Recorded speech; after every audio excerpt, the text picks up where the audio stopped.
Margaux, welcome to the Limitless Athlete podcast. Thank you for having me. I'm excited to be here. Yeah, me too. I'm really excited that we're doing this. I've been really looking forward to having you on the show ever since my assistant said that you're coming on. It's gonna be sweet. So let's start with the very obvious place and give a bit about your background. I know that like when I was looking at interviews, you had so many sports that you partook in as a kid. What are your memories of sports as a kid? Yeah, I think my first memory of doing any sports was tennis, and I want to say that was when I was living in San Diego. I was born in San Diego, California, and I want to say I was like 5, and I just remember having like a little tennis racket, and I think seeing pictures of that when I was younger definitely helped me remember those memories. But that was kind of my first activity I think I got into was tennis, and then as my sisters and I moved my family, we got into different activities. We did ballet for a little bit. My sisters did jazz, did horseback riding, taekwondo, golf, volleyball. I did a little bit of like gymnastics, like learning the movements, but ended up having surgery on my wrist twice when I was little. So that stopped very quickly, which is unfortunate because now, what I've done with my career in terms of CrossFit, I look back and I was like, if only I would have continued or if I would have gone down that route. But I got to play and be involved in a lot of different activities and sports throughout the years. I think my mom being very proactive with myself and my sisters gave me a variety, but that first memory was tennis. And then from there it evolved. Yeah, like what are the benefits of really going through a lot of sports? Because like you said, so many, especially female CrossFit athletes, seem to be involved in gymnastics to a pretty high level. Like, do you reckon competing in so many different sports gave you an advantage? I think so. I think at least at a young age, letting my body adapt to different modalities, challenge myself in different ways. I mean, I think of tennis like you're kind of moving, even though I'm super young, you're learning how to move side to side. Taekwondo definitely gave me a lot of discipline mentally, and I think that mental capacity definitely transferred into my later years. Same thing with golf. Playing golf at a young age, you have to have a lot of patience. When I started at 8 years old and I played till was consistent for 10 years until I was 18. I mean, you're playing 18 holes, and if you get upset yourself, you get frustrated on that first hole, the rest of the day could be horrible because you have at least 17 more holes to complete, depending on how many days you're competing in. And so I think for myself, it gave me a lot of understanding of mental capacity, mental training, but also, knowing your body and what you're capable of. I think we're capable as humans of a lot of things. We can challenge ourselves and we can do a lot of things, but you won't really know until you test those limits. And I think at a young age, you're able to be more pliable, kind of like silly putty, where you're able to be molded a little bit more. And I think for me, it gave me that advantage just to try different things and push those barriers a little bit out. Yeah, so part of that molding is a kind of physical molding of like, okay, yeah, you can develop new skills really quickly, you learn through play, and it happens really quickly. Another part of that is like the mental skills and the fortitude you develop, like you mentioned, taekwondo and discipline. Yeah. What was your mentality like as a kid? That's a great question. I think my mentality was, go for whatever I want. Not in a context where like anything's possible, like not the context where like I'm allowed to have anything, but in the aspect of if I want something, I have to work hard for it. I have to try for it. So if I want to, become a yellow belt or blue belt, black belt eventually in Taekwondo, I have to put in the work. I have to go to class. I have to do what I need to do to get there.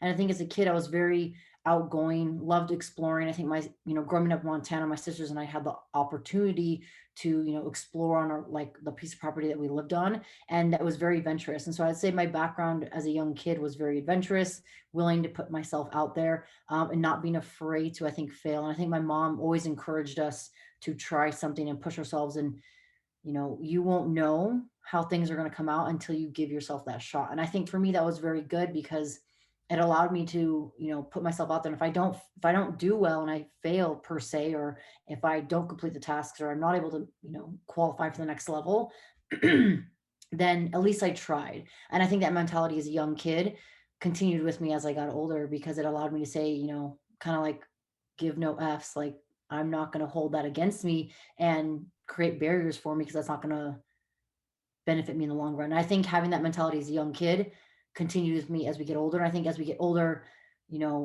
starting a business, going through hardships, you start to see like, all right, well, this may or may not be possible. So why do we even take that step to get there if we know that door's going to be closed? But as a young kid, you don't worry about that because you haven't had that experience.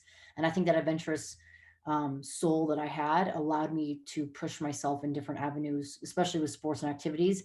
And that mindset, I think, helped me continue that on into my later life. Yeah, there's so much there I want to kind of pick apart as we go through this. And I'm sure that theme of adventure will come through because it's like the hero's journey, right? You keep on kind of, the more you pursue that spirited adventure, the more you find the things that challenge you in the perfect way. I want to touch on the kind of relationship you had with your mum though. What, like, do you have any memories of her teaching you that? Do you have any memories of her, like, kind of around the sporting arena, any lessons that she taught you? I think for I think back to like I'd see her in the stands at volleyball in high school, like junior high and high school, and she'd be there, supporting us, cheering us, and always just so happy and joyous. Excuse me, being able to just support us. And I think so excited for myself and my sisters and what we were doing. And she was always so supportive, always so positive. And I think even if it was like, oh, we lost a game or I lost a match, or it didn't go as planned, she was always so supportive. And I think that uplifting attitude helped me kind of navigate through it where it's like, all right, the end is not here. I'm not finished. I'm not complete. I'm going to continue on. And I think the support from her made that advantageous or made that kind of an environment that allowed me to continue to push forward versus feeling, all right, well, whatever it is, what it is, I didn't win or I didn't do this, I didn't qualify, whether it's an individual or a team sport, throw in the towel and be done. I think that continuous support definitely helped. And I think back, it's funny, I think back to when we were little kids, my mom, we lived in Stevensville, which is 30 minutes south of Missoula, Montana. And so we'd have to drive to Missoula for majority of the sports. And so, she'd load us up in the car, we'd drive there, she'd drive us around, we'd have to get like fast food on the way home for dinner sometimes, but she was willing to do what it was for us in terms of sports or activities. And I was like, man, like if it wasn't for that sacrifice for her being able to do that, then I wouldn't, have had that experience. And I'm so grateful for that. And I have a lot of friends now that have kids where they're, driving back and forth to soccer practice or soccer games or gymnastics or ballet and all these other sports. And I was like, man, I don't think you realize the scope of what parents do. And I think for me, it allows me to reflect back and say, hey, like, I'm so glad I had that relationship with my mom, and her having that ability to take all of us, my sisters and I, to those activities. And I think that graciousness or that gratitude, maybe not being aware of it as much as a little kid, but now it allows me to be even more thankful for the experiences, but hopefully I can share that with others as young kids. So then they will be reciprocated to how their parents are helping them in their endeavors. Yeah, absolutely. That's definitely the attitude to take forwards. Were there any other coaches, role models who really shaped you as a kid? There were, I would say there's two. They were both kind of in the Taekwondo realm. One of them, Kim Siegler, she actually was my first instructor in Taekwondo. And I think her attitude was, show up, do the work, push yourself, challenge yourself. Don't kind of back off if something's too hard.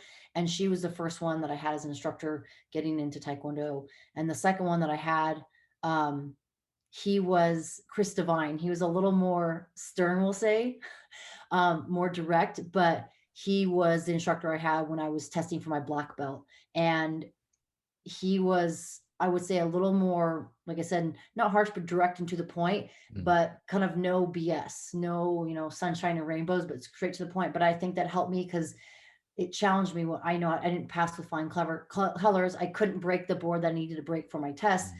but the words that he gave me was just something like, hey, like you can't give up, you can't cry, and like just be done with it. You have to be willing to get back up again and try again. Even if you don't break the board, you have to get up and try again. And so those lessons, I think at a young age, I started Taekwondo when I was 8 and I got my black belt when I was 12.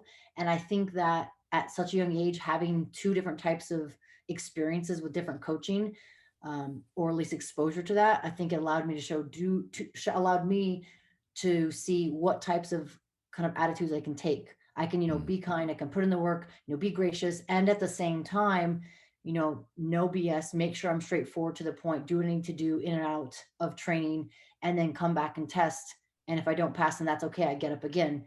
I think people talk about falling and getting back up again, falling and getting back up again. And as much as that may be cliche, I think it's important. And that definitely falls into the business category once you launch a business. And I know you probably speak to this too. Like there are a lot of doors that will be closed in your face. And if you always respond to like, oh, I can't do that anymore, then you'll stay in that room. You have to be willing to knock down a different door or a different barrier.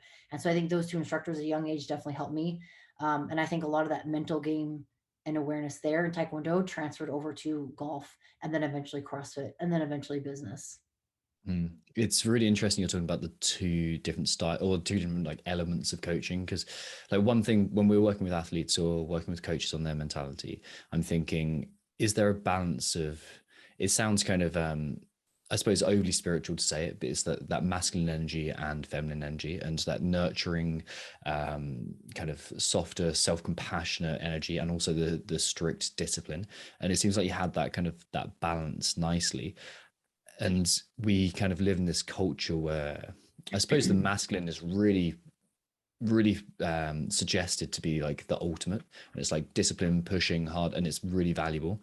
But something people miss is that kind of that softer touch on themselves, occasionally being a bit more compassionate to mistakes, and forgiving to themselves if they screw up, for example. How have you found the kind of the balance and the interplay of those two mentalities in your life? It's a great question as well. And I think for me, excuse me, a lot of it's been practice. Um, being involved in sports as a young girl and then evolving as I get older. I think like the biggest thing you said, forgiving your mistakes or forgiving your challenges that you've had and not holding yourself to the flame in terms of, being negative or telling yourself like, all right, I'm never going to be able to do this again, because it is that even balance. Like you need discipline and you need parameters, not necessarily consequences, but you need accountability to be able to get where you're at. Because if you're just like, maybe I'll do this, or maybe I'll, work a little bit longer, there's no measurable time frame there. Like, are you going to work an hour longer? Are you going to work half an hour longer? Are you going to add 2 more hours? So I think the accountability to myself, whether it was training for competition or in business, the accountability to myself allowed me to be stern, disciplined, and then being able to be forgiving of myself, knowing, all right, I'm not going to run myself into the ground because I need to get back up the next day. And knowing that where I am now is closer from the day before or the week before or the year before. And so I think of it as a yin and a yang. And like, I think the best way for people to learn this is experience and time, just like repetitions and anything else. Time of repetitions under your belt of experience and exposure to different challenges. And people talk about, if you go into a job, you need to get that experience. Well, experience is important, but actually seeing how it comes out in real life will actually give you that experience. And I think it's just being kind of I think of wading in water where like the water's around your waist and you can still move and like get where you need to go. If there's a current, might pull you back, but just those small steps every single day will get you there. And maybe you have to take a step to the side, maybe you have to take a step back, but eventually you're making those steps forward. And so I think for myself, just the practice and the experience over the past, 10, 20 years that I've had has helped me learn a little bit of that balance between both that, more firm and then more subtle response. Do you have a tendency to fall one side of that balance? In some aspects, I think I fall a little bit more to the kind aspect. I think of my mom where I'm more so in that realm where it's more relaxing or more, hey, it's okay, don't hold yourself to the flame. And I think over time, I think I was more like that in the beginning. And then over time, I've become, all right, I need to be accountable. I'm willing to put in more work. I need to have certain deadlines, or I need to be more assertive to my needs. Because if not, then they're just going to get pushed to the wayside. So I think for sure when I was younger, I had a little bit more, and even maybe not younger, but like a few years ago, a little bit more of that compassionate understanding, which I still have. But now I've leaned a little bit more to the other side where I think if I want to get results, I need to put either a deadline for myself or for others, or I need to say, hey, I'm looking to get into, more wine shops. What is that going to be required of me, or what are you looking for so I can have more of an output so that desired outcome of getting into more shops is acquired. So I think I've leaned more to the other side now, slowly getting there. Nice. Did you learn anything in childhood that was like you found unbeneficial for competing? Like, because sometimes, for example, in golf, right, there's as I found last week, you quite often crush a drive down the center of a fairway and you're on for the best hole of your life, and then you just shank the worst shot of your life and it flies off into the rough. And it pays to like take one shot at a time, be very forgiving, and kind of, okay, it's just one shot, and once one shot's been, it's the next shot. Obviously in a 3-minute workout, that is not the mentality to take. It's just like, I made a mistake, okay, I've got to crush it and push and use that as a fuel. Did you find any strategies that you had to like, or tendencies that you had to overcome as you progressed through competing? I think in certain tendencies, I think I had to be able to push it. I had, like you said, that you have a 2 to 3 minute workout. I had to push past my current comfort zone of what I would do in the past. I had a lot of experience golfing, and so the ability to take as much time, 4 to 5 hours on a course, you can fix some mistakes. Hopefully, if you shank a ball, like, all right, next hole, I need to get a little bit closer. I need to have one on the green so I can hopefully get a birdie. And I think that mentality, when that came into competition, I had to be able to learn to change when I needed certain attitudes or when I needed to turn it on. If it's a quick, fast workout, my execution needs to be quick, fast, to the point, not la di da, where I'm taking my time, being more methodical. There are workouts and there are executions of that stature and of that nature, but that's where I had to challenge myself, especially within the CrossFit realm, is you have a variety of tools in your shed. Which one are you going to pull out for which workout or which event? And I think learning that as I went along. In the beginning, it was, hey, I need a wrench, but I pull out a screwdriver. I'm like, well, that's not the right thing I need. So then learning to, be able to change that was something that kind of came about over the years. But now I feel it's a little more refined at least within the CrossFit competition realm. But that was definitely something I had to get through. And it's just like, on a trail, you're climbing up, you're climbing down, figuring out what's best. And the best way is, make those mistakes, learn from them, and then apply that knowledge going forward. Did you find any strategies to help you really find that kind of, I suppose, the limit? Like when you feel like you're holding back, was there any self-talk? Was there any visualization, any processes that you went through that was like, I'm going to make this count and I know how I'm going to do that?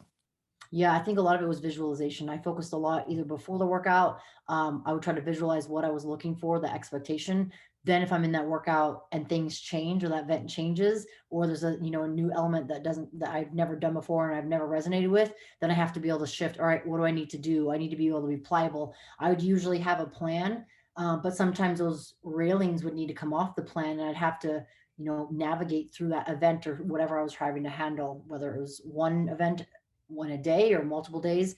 And so I think the ability to be dynamic and kind of flip the switch on a dime was something I had to practice and get better with. But the more competition, the more events I had, the more challenging situations I had, the more comfortable, we'll say in a way, more comfortable I got with it, because I feel like this is what I'm going to do. This is my plan. This is how I'm going to get from A to Z. And that can be beneficial at a time. But if things, fall off the scale and you need to adapt, that was something where I needed to learn a little bit more, but that helped me. And visualization for sure was a huge component.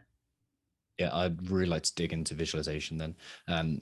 Do you have a process? Do you have a specific technique that you follow? Like, is there kind of music that accompanies it? Is it something you're doing like once? Is you imagining stuff that goes wrong, stuff that goes right? Like, tell me about it.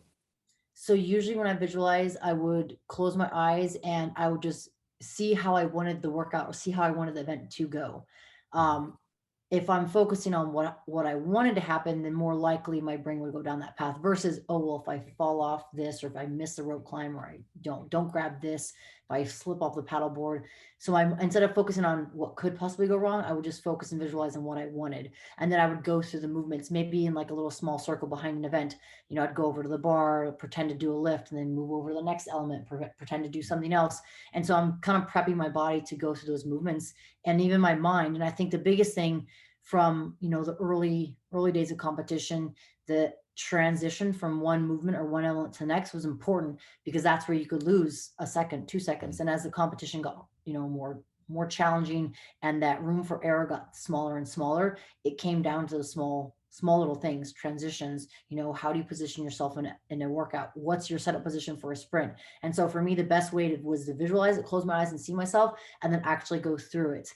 And I think for me, that was something I did early on. I would even, write it sometimes on a notebook. What do I want to do? How's my plan of action?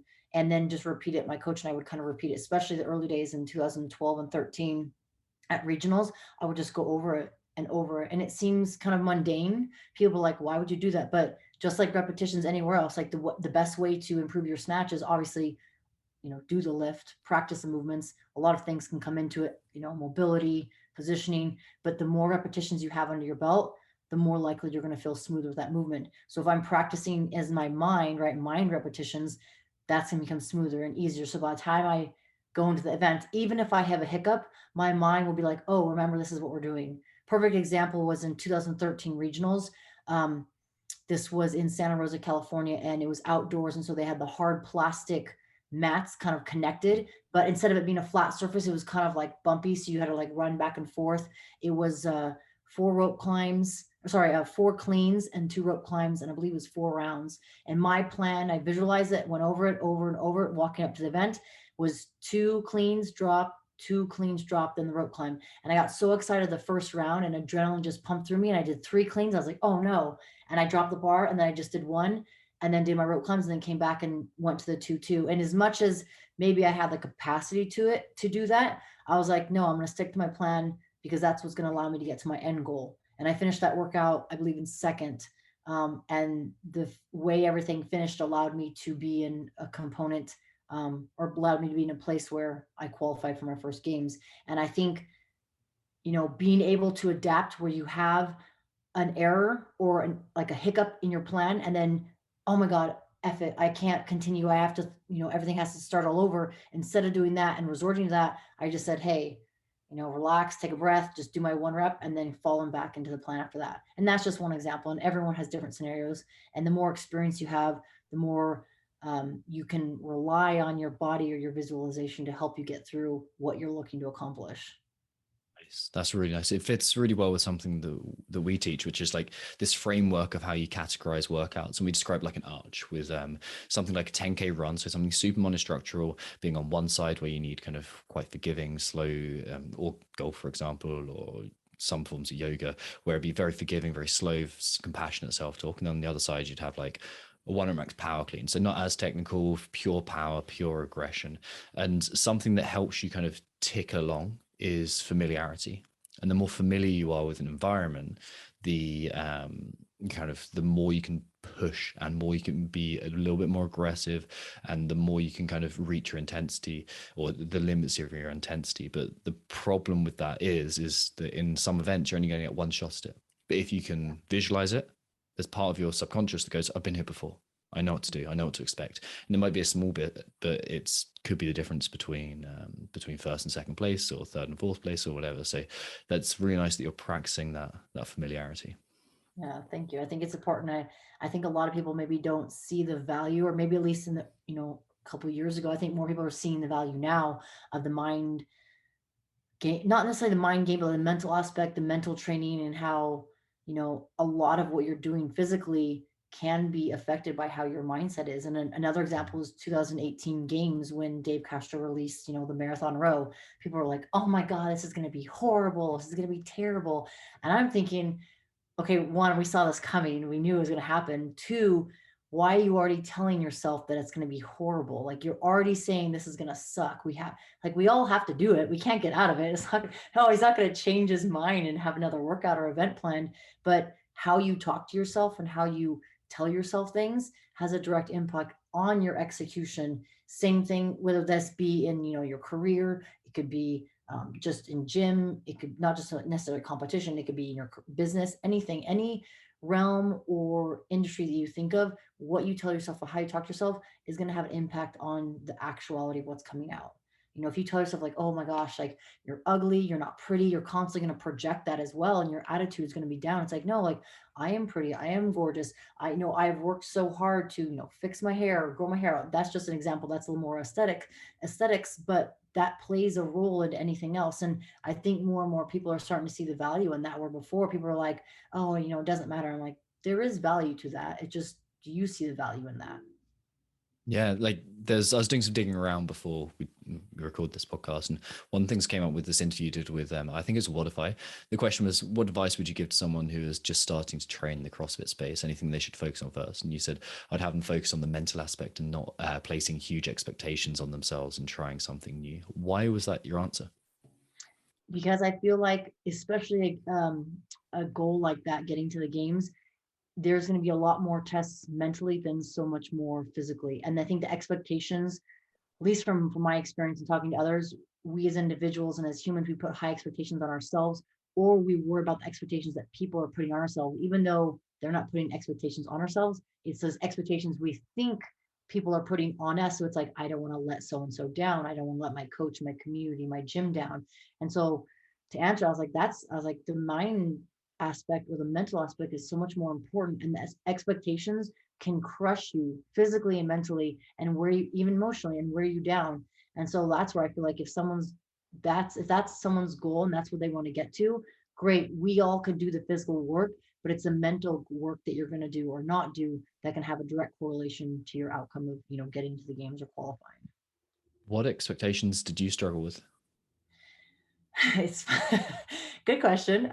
So when I first started, when I wanted to compete, I was like, I want to compete at the games with these ladies, volunteering at the 2011 games. I was like, this is amazing. This is incredible. If they're there, I want to be there. Like, what can I do? And I think for myself, I didn't have necessarily any expectations. I think the first expectation I can really recall was 2012, where I was like, I'm going to go to the games. This is my year. I'm going to qualify. And if I look at like what I physically was able to do and what would be needed to get there, I wasn't at that caliber. But my mind was like, doesn't matter. I'm going to do whatever I need to do to get there. And so I think that was kind of the first expectation that I recall having, even though it wasn't like I feel like that was not necessarily on a negative connotation expectation. It's more like, this is what I want. This is what I'm hoping for. This is what I'm yearning for. And so that's where my mind went. Over the years, I think 2013 was that first year of, I made it, I qualified. This is amazing. I'm just going to go there and, give it the best I got. After that, things started to apply where I'm like, I want to get better. I've qualified another year. I want to place higher. So the expectations of what I was capable of, I wanted to push myself. And that's where I had to really work to, separate, say, hey, like, this is the work that I've put in. This is where I'm at physically. I have to say, all right, where am I at, strength, capacity, gymnastics wise? And then where do I want to be? I have to be aware and realistic. Not that I can't work hard for more, but that's where those expectations started to come in. And it's tough because a lot of those expectations become more in the training days when I'm be spending, 5, 6, 7, 8 hours in the gym. Where I'm like, man, like, I'm not getting stronger, or I want to be able to do more muscle ups. And I think it's very easy to go down to the negative aspects or the things that aren't working or the things that aren't as positive. Like, all right, man, I just got more muscle ups in a row. I just, PR'd my clean by 5 pounds, by 10 pounds. You kind of acknowledge that, but you're like, yeah, but I need this. It's like, okay, but don't forget this. And a lot of that I've been able to learn from, where now I tell people, you celebrate those successes because they're not going to come very often, especially when you get higher to the top of that pyramid. They're going to come few and far between, whether that's competition, business, whatever. Celebrate those, but also embrace those struggles, because those struggles and how you respond to them are going to help you get set up for the next success that you have. Whether that's standing on top of the podium or getting into a wine shop or launching your business, opening your store, whatever it might be. And it's tough because, again, like, I know I kind of went a little on a tangent, but those expectations are hard because you start to, it's like a worm in your brain. You start to go down these different holes and different paths, and then you start to create these scenarios where it's all thought up. It's not actually physically real. And so I had to really work hard, like, all right, don't worry about the expectations, put them to the wayside, focus on what you physically have in front of you, do what you need to do, review my work, what was well, what where I can improve, and then I'll, take that into the gym the next day, or take that to the next competition. What I've found is there's this huge difference between expectations and hopes. It's like, I hope it's going to go this way, but as soon as I expect it to go this way, or this is the way it has to go, it's kind of setting yourself up for rigidity. And it's a double-edged sword as well, because if you could outperform that, but your expectation is to just hit this limit, you've kind of limited yourself as well, or you've set yourself up for the mother of all catastrophic failures that just eats away at you. Like, it's a really difficult balance to get, I hope it goes this well, I'm aiming at this, I'm kind of trying to succeed, but I'm not saying that this is the way it has to go, because that adds rigidity into what we're trying to do. Yeah, I agree. I think that's a great point of rigidity. It kind of refines you to a box. And if you can't get outside the boxes, it has to be that. And that can confine you, literally. Yeah. Yeah. How did you take control of your environment when you were training and competing? So for training, I mean, the biggest thing was, I think, positive environment's huge. And so I would put myself in the best possible environment. In the beginning, in my earlier years, the community was great at the gym that I was at. some of the environment wasn't the best. So I had to pull myself out of that environment. I had to say goodbye to a community, even though we were still connected, we could still see each other, but I wasn't physically coaching or training that gym. But for me to be in a better environment, I had to leave. And so I had to make sure that I was putting myself in the best possible environment, and having the most supportive people around me. So my coach and spouse, he was very adamant about that positive environment, and he could see the direct impact early on when, if it's not a positive environment and I'm, being doubt is being thrown my way by individuals or by groups of people, it was going to affect me emotionally, and that in turn would affect me in the gym training. And so pulling myself out of environments were something I had to do in the beginning so I could change that. And then over the years, we tried to make sure I was in the best possible environment to train, whether that was in the gym or, outdoors at sand dunes or the mountains or running, whatever it might be. And the biggest thing was just being around supportive people, or people that were supportive and wanting to be, a positive role in my life or in the gym. And it sometimes, like I said, you have to say goodbye to certain people, certain areas, because certain individuals or certain groups of people, like a toxin, they just kind of, taint the environment. And so to do that, you have to leave. And so I had to do that a couple times, or I'd say just probably once in the beginning. And it can be hard because you have friends, you have community that you're connected to, and community has always been number one to me. Because I wouldn't be here without the community, without the support of the others, cheering me on the stands, or, saying hi in the gym. But I think to anyone out there that, is looking for a positive community and they feel like they're in a not so good environment, changing environment is huge, and it can have a very big direct impact on, your performance. Feels like such, well, it can feel like such a risky thing to do though, because you're stepping out into the unknown again. You found an environment that whilst it might not be like optimal for you, it might feel safe and it might feel like the known. So to kind of go out there and say, hey, I'm choosing not to spend time with these people anymore, and or in this environment, or whatever the kind of negative side of it is, it feels like a challenging thing to do. Did you encounter that resistance too? In terms of resistance from people or just the environment? Resistance from in terms of like you internal resistance to change.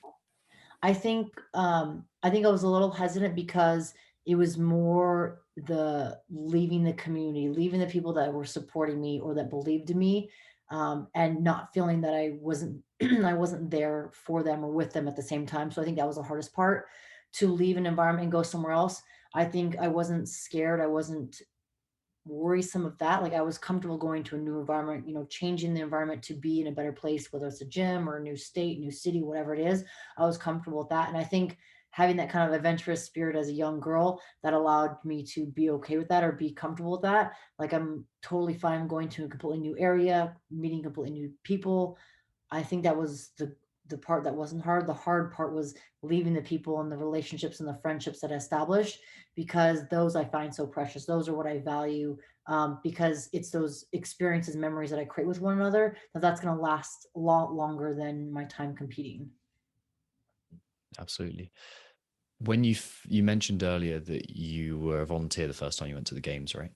Yeah. What was that experience like?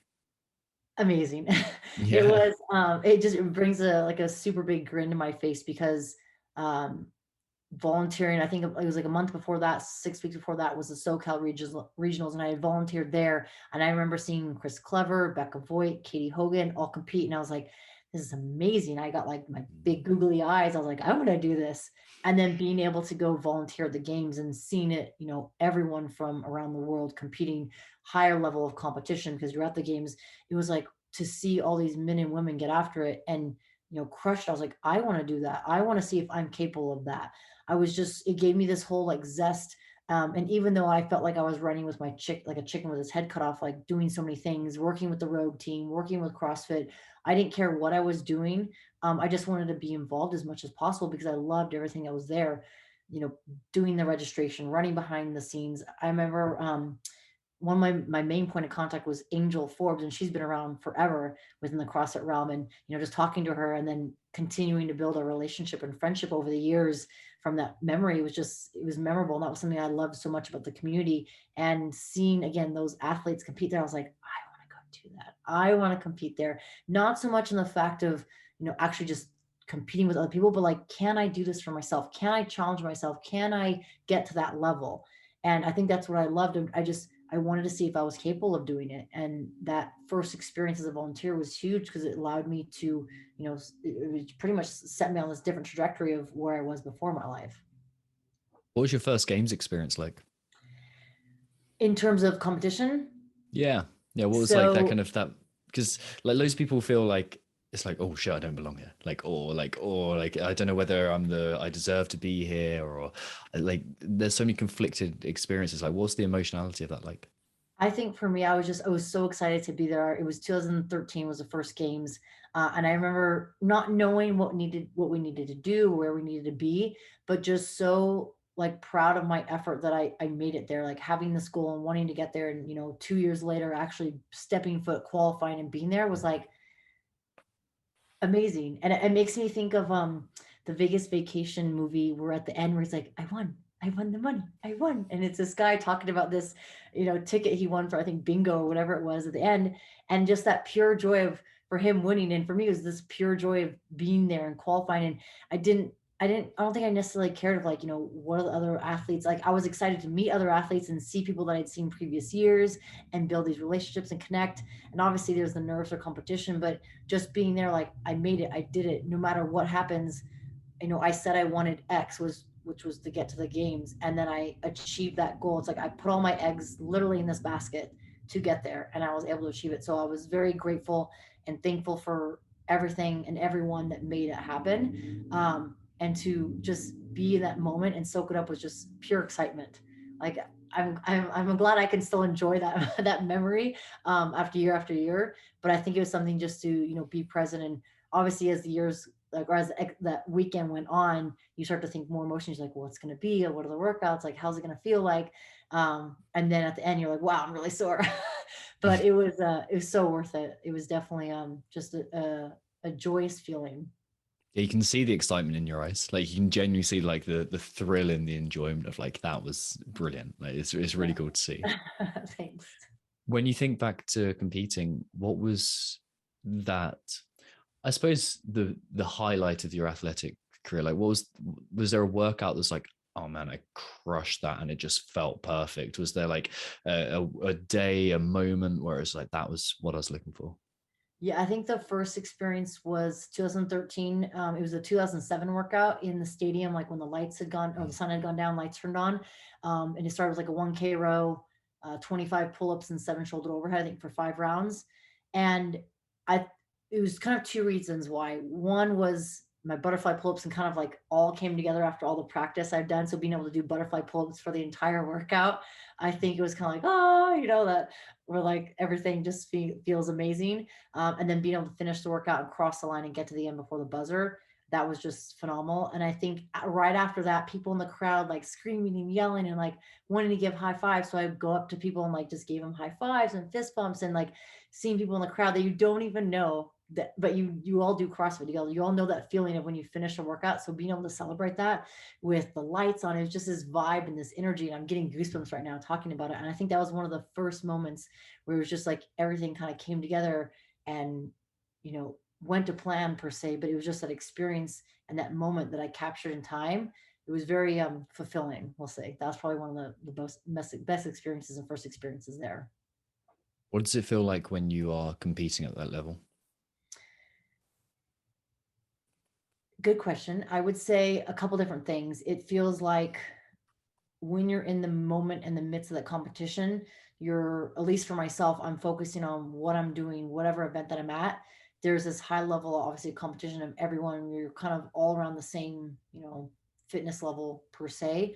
And it's just, you want to perform as best as possible. You want to have everything on par. So you're kind of hyper focused in a way, breathing, execution, where am I going to step up for my rope or where am I step up for my bar? And I think there's a lot of things going on. So in the moment, I feel like it's almost like a hyper zoom where you're just, there's so much going on around you, or even like a hurricane or a tornado, you're calm in your mind. There's chaos on the outside, right? Breathing, you're pulling, you're pushing, you're running, whatever it is.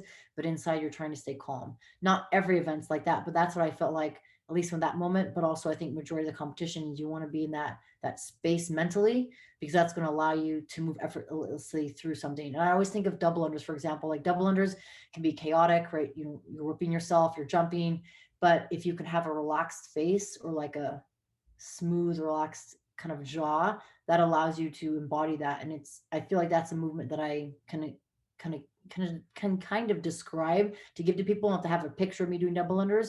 You can see the body moving, my face is kind of relaxed. And I think that's the feeling that I get out there, at least for myself during competition. Again, not every moment's like that, but the majority of it, when things are going well, that's what it feels like. The reason I ask is because I find that athletes who are struggling to get to that kind of what is now semifinals level, what was regionals level, that kind of level, Mhm. there's this misconception that it's like I need to be fuel, like fire and just crushing and like pure force, that kind of masculine energy that we are talking about earlier. But it's not that, but it's also not the kind of like just completely relax and give up. It's that kind of tension in the middle of those results. And like whenever we ask athletes and whenever we ask like any high performer, that's what it comes back to. It's that kind of middle ground. It's that kind of that effortless effort, like Wu Wei, like the Tao Te Ching says. It's like the kind of, it just flows, but it's not forced at the same time, but it's still got that kind of energy. So it's, again, it's like, yeah, it's fascinating to hear it. Yeah, and I think I see. I think it depends too, and also who you ask.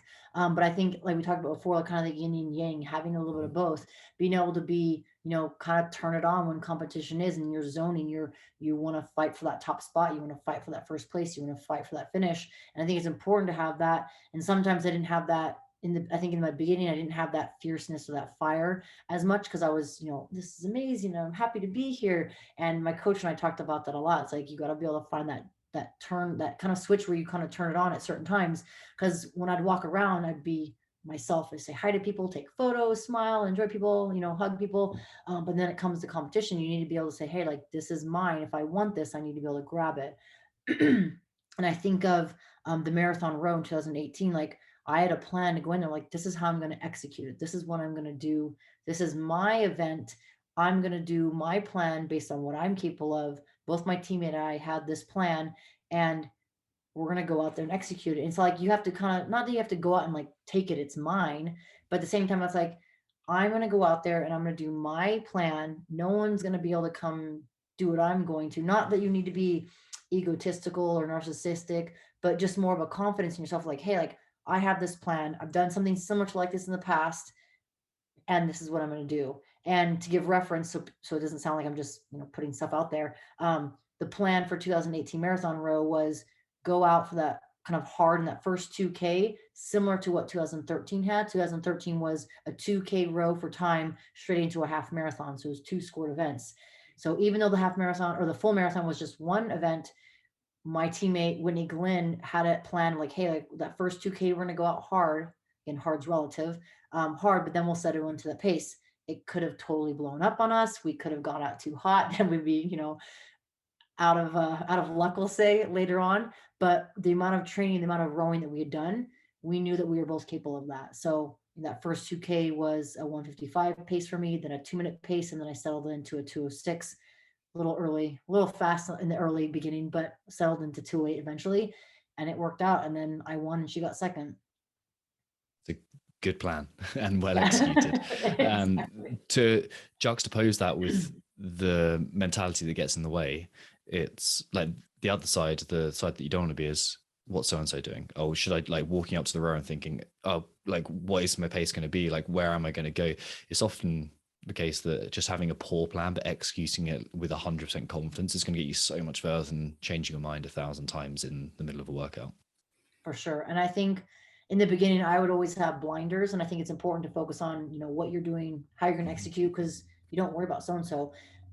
As I got more experience, I could kind of take those blinders off and say, I can be aware of the people around me, but I have no control over them. I can control myself.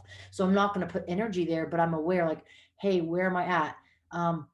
How is this, how is that execution? How is that going to movement affect me? It's not, but how she moves forward, or, if she moves on to the next element, what's going to be for me. An example, this is kind of outside the CrossFit realm, but when I did the Titan Games in 2020, Kelly Stone was my competitor for the first two events.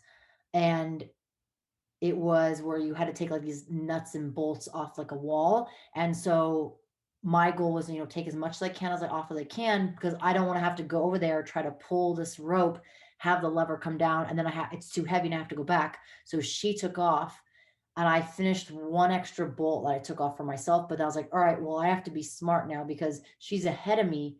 But if she gets the fit and finishes it before me, the sheet has that win, I don't. So I stuck to my plan where I took the last element off, but then I was like, all right, I know I have the capability, or at least I believe I have the capability to go over there and pull the rope. I didn't know what weight it was going to be. I didn't know what it was going to feel like, but I trusted in my ability because I know I have good pulling strength to pull that rope and finish it, and then be the one to finish first versus herself. So knowing, like you said, where the environment is or where the people around you, but not concerning yourself with them, but concerning yourself with your effort and what you can do or cannot do. Yeah, precisely. But if you go into a competition and it's your first comp ever and you're trying to pull that kind of tactic, it's not going to work because there's going to be so Yes, much 100%. unfamiliarity around.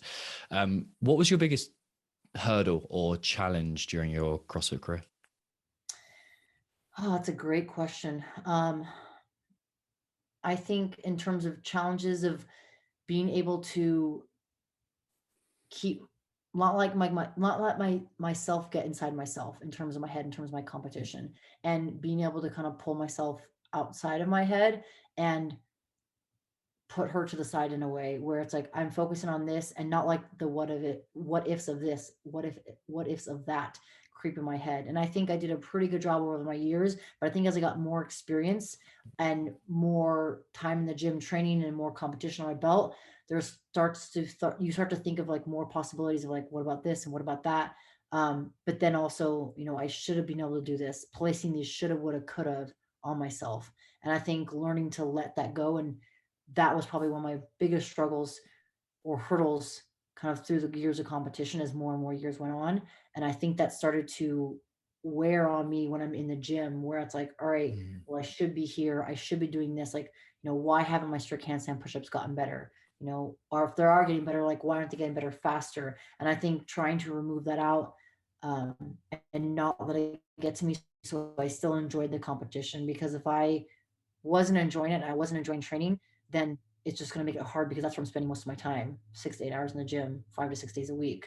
We spend a week at competition, regionals, the games, um, then it's over, and then it's done, then you're back to the grind. So being able to learn how to not continue to put those expectations or have the woulda, shoulda, couldas in my head, to say, hey, like, this is where I'm at. This is what I need to be. If I'm going to be able to get better, this is what I need to do to get there, but not putting these kind of negative expectations in my mind. And that, again, that it's hard. I think as competitive individuals or people that are striving to be better, you're constantly saying like, well, what's next? What can I do better, faster, be stronger? It can be challenging at times, for sure. Yeah, absolutely. And yeah, if you're goal driven and you've got there's that word, expectations of yourself, or you've got high standards, I suppose is the best way to put that. Like, dealing with not meeting those is a tough thing to do, but inevitably you're not going to meet your standards all the time, because otherwise you're probably not stretching yourself enough. Was there a way you managed to get perspective on that? Did you were there any tools you practiced, like meditation, journaling, or was it awareness of your mental state? Definitely journaling, also having conversations with my coach, but also talking to people about it, doing podcasts, and or even like in person, just having discussions with people. I launched the business in 2017, so I was still competing at the time, and I would travel and do yoga wine nights. So for me, that was an opportunity to talk to people. And I think getting it out vocally or writing it in a journal, I think was huge for me, talking about it, having discussions. I mean, sometimes discussions are 20 minutes, sometimes they're 2 hours. But I think for me, that was very beneficial and very helpful to reflect back. And I have a mantra where I talk about, review your work, and be patient. And I think reviewing your work is important. And looking back of how far I've come was a good reminder for myself. And I think, like you said, we have those high standards that we hold for ourselves, and we constantly be pushing that envelope and pushing that ceiling more and more up.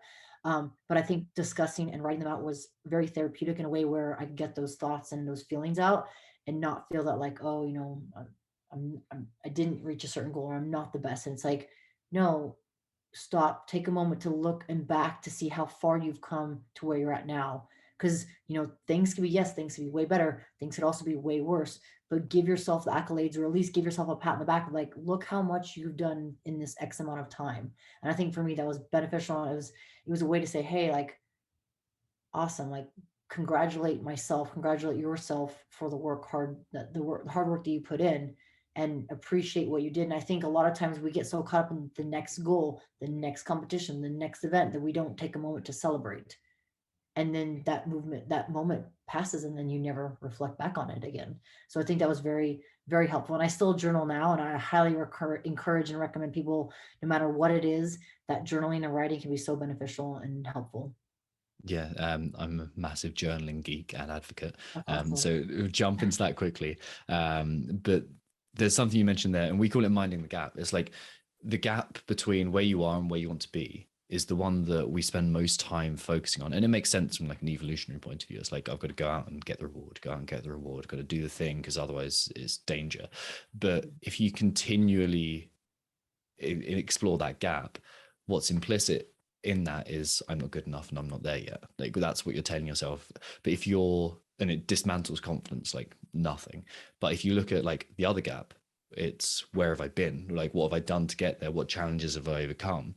That's how you build confidence, because you can just look back and see all your achievements, all your successes, and sure, failures, but you're going to see failures that you've overcome and failures that have spurred you on to greater things. And I suppose the other thing that I wanted to mention there is, you talked about this process of getting stuff out of your head through conversation, and like, it happens the whole time in coaching calls with myself. Like, there's times I do zero coaching, but an athlete just talks, and it's like, no, that was a great call, thank you. And like, I did nothing, you just spoke, and it's just getting it out of your head. It just like, Yeah, it makes it a completely different experience. I agree. I think, and it's interesting because I think a lot of people are like, oh, well, I don't want to talk. I don't want to talk the entire time, or I don't want to talk about myself. It's like, no, there's a time and a place. Like sometimes you listen more, sometimes you talk more, but to be able to express those emotions. And some people don't like writing, and if you don't like writing, you could do like voice to text, like a notebook on your phone, whatever it is, but getting it out and expressing it, even if it's by yourself and you're talking to yourself, like, who gives an F if anyone's around, they see like, oh, this person's talking to themselves. Like, it doesn't matter. You're getting it out. And that's what ultimately matters, is like, what's best for you, and finding that niche, or finding that path that helps you get better, whether that's journaling, talking, conversation, whatever. It's so beneficial. And I think once people start to be okay with that, then they start to realize, and like you said, you call someone, they're like, all right, I just talked to you for 30 minutes and I didn't say a word. Sometimes nothing needs to be said. It's just expression. And sometimes I also think, at least for myself, is when I'm talking, I think of something, or something pops in my mind that I didn't even think of. And then it's like, oh, and like a light bulb goes off. Or if I'm having a conversation and someone says, a phrase or a word, or say, hey, did you think about that? And it kind of makes you pause, and like, I didn't. And it allows us to, kind of like making a recipe, like come back to the scratchbook and like begin from the start and say, hey, maybe add a little bit of this, or maybe I try doing a little bit of that, and that actually will help better. But I 100% agree. It's very therapeutic and very beneficial for people to at least get it out of their mind, because you know there's so much that goes on between our ears, and sometimes getting it out helps us clear our head. Yeah, especially in a day where, or a time when our default kind of timeout is scrolling through phones, and like, you're not really switching off there. You're not really expressing what you're Nope. feeling. You're still processing huge amounts of information. This is 100%. going to be a little bit of actually pretty big kind of, I suppose, focus change, but it's something I really want to touch on. And if you want to skip it, if you want to move on, then we can absolutely do that. And the reason I find it so interesting is, so many athletes have these kind of turning points, and so many people have these turning points in their lives where something major and significant happens. Like for me, it was the passing of my sister-in-law. She died when she was 32, and she just kind of, yeah, it just completely changed the way I live my life. And there was so many, like, obviously I wouldn't wish it again. Like if I had the chance to like say stop, it would be stop. But there was so much kind of, and it really, I learned some very important lessons from it that I wouldn't have learned otherwise. And something that comes up frequently when exploring your history is your sister passing. Do you mind talking about that, and how that affected you? Yeah, not at all. Yeah, so she passed away in 2008, and just like you said, I feel like if I could go back and change it and like wave a magic wand, I for sure Mm. 100% would change it. At the same time, it's like how I live my life and my outlook in life has completely changed because of her passing. She passed away. She was 20. She was very young. Was starting to change the pivot of the path. She wasn't a pivot on the path that she was on. Wanted to go to culinary school. Was huge into cooking and wine and learning to make desserts. And I think seeing such a zest in life in such a young individual and having so much, love and compassion for people, it was very is contagious in a way where it's like, man, like I love that that's how my sister is, and I love how joyous she is. And I think when she passed, it was very hard, very frustrating mentally because my mindset then was like, how could you take someone that was about to, like change their path for the better, try to get onto a cleaner or a path that was going to allow her to find something more enjoyable or actually pursue her passion. And I think for me, it didn't make sense in the beginning because, isn't that what life's about, is figuring out what you love to do and, changing that life. And I think when she passed at such a drastic time, it threw me for a loop and I was very challenged. I think I was lost for like in a way where even though I presented myself, I'm here, I'm supportive for my family and friends. I think I was lost in the sense where I wasn't sure what to do or where to go. And I think for me, exercise and fitness was a solace. It was a way to get out emotion. It was a way to, whatever I was feeling internally that maybe I didn't express with other people, it allowed me to get that out in sweat or tears or whatever it was so that I could, find my way. And I think her passing shifted me to a point where like, hey, I want to honor her and honor her legacy and her life as much as I can. And to do that, it was, live life to its fullest, make the most of every single day that I have, because not every day is guaranteed. And that shifted me kind of to, I think, focusing more on fitness and as it be a solace. And then from there, it turned into other things. And I think she's guided me along the way through life. Her spirit or her soul or energy has kind of pushed me or helped me in certain ways that maybe I can't describe. And I think for me, one of the first dream that I had was flying back because I was at school in Hawaii. I was flying back from Hawaii to Montana to come back and, see her do the celebration of life and everything. And she came to me in my dreams and she was outside some Waikiki apartment complex that I couldn't see. And I ran over to the glass door and I opened it. Before I opened it, it looked super crazy, hair blowing everywhere. But as I opened it, it was very calm. It was very quiet. There was no noise. And I'm kind of like waiting for her to come to the door, and she's like, I can't come in, but I'm okay. And then I woke up in the dream, and I think it was her way to communicate to me that wherever she's at, she's okay. She can't come back, she can't physically be here, but wherever she's at, she'll be fine. And I think it was in a way kind of a sign to say, hey, like you got to do what you got to do. You can't continue to hold on to her. You can't continue to hold on to what was, but you can remember the memories, you can remember the experiences.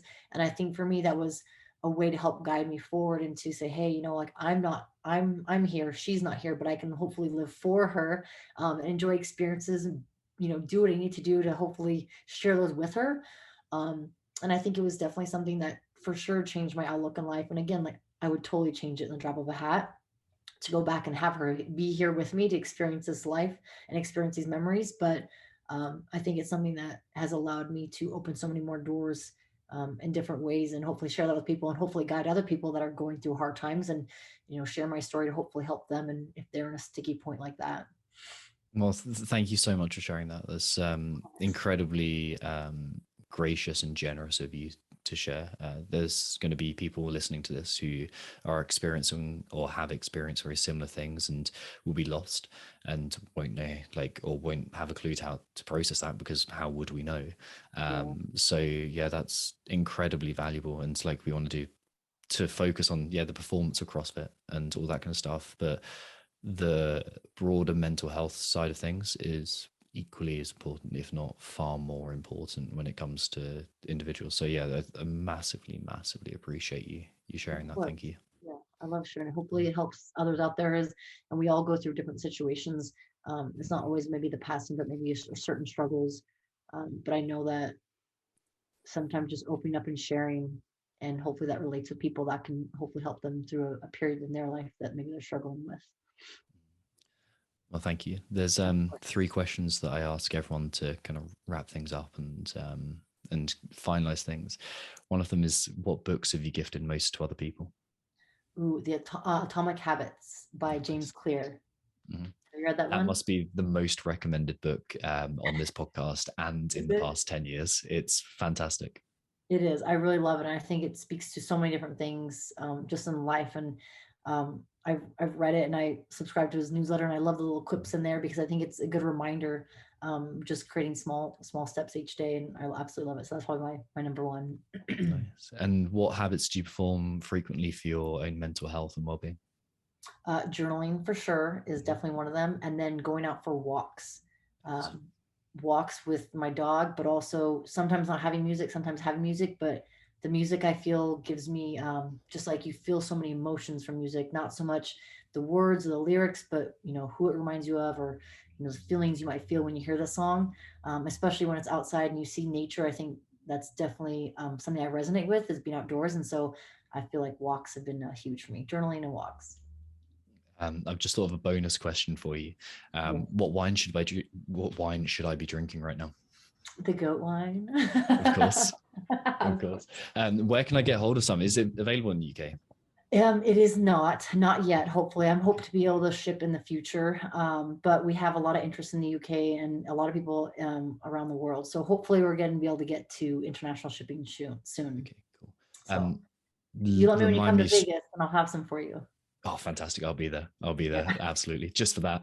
yeah, Remind me to awesome. put you in touch with some friends who have a new world wine importing company, and we'll see if there's possibilities there. And then finally, where can people find more about you?